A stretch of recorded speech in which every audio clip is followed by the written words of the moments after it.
two things. One, if you were to live in a place, in a jurisdiction or a country where you were required or forced to do something that is so against the teachings of the gospel, I think at that point, you simply have to follow the Spirit. I know that's an easy kind of canned answer.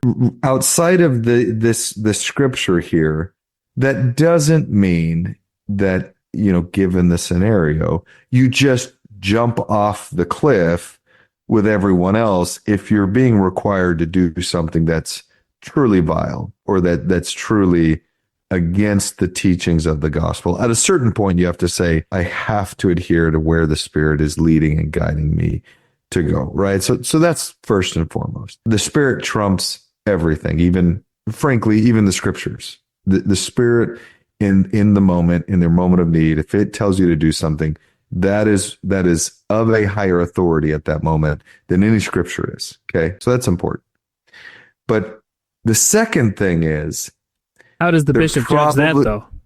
Well, that's a separate conversation. The second thing is, a lot of the rules that are in place that many of us look at and say, this is ridiculous. I shouldn't have to do this. You're probably right. 95% of them we shouldn't have to do. However, I think the deeper thing the Lord is teaching us here is control. Have faith. Surrender unto Caesar that which is Caesar, right? Fine. Do what is being required of you, but understand that the time is coming when Babylon will fall. All things are known to the Lord, and his kingdom will prevail and will be the victor in the end.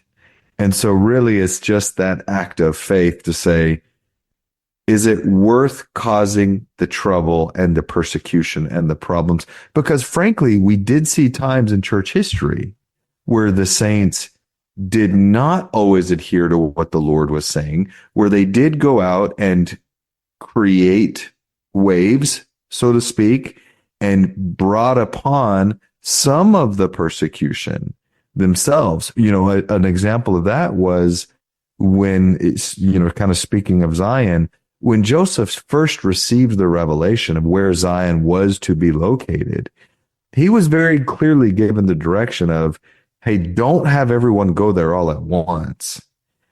And a lot of saints didn't really adhere to that. There were a lot of saints that started going to Zion in mass, and that triggered a lot of anxiety for the local people who had been there, right? And all of a sudden, there's this huge growth in what they viewed as very strange and very cultish type individuals now with this new religion moving into the area, right? And so, it is important that we understand sometimes, you do what you've got to do to continue moving forward because the Lord is in control and his kingdom ultimately will be victorious.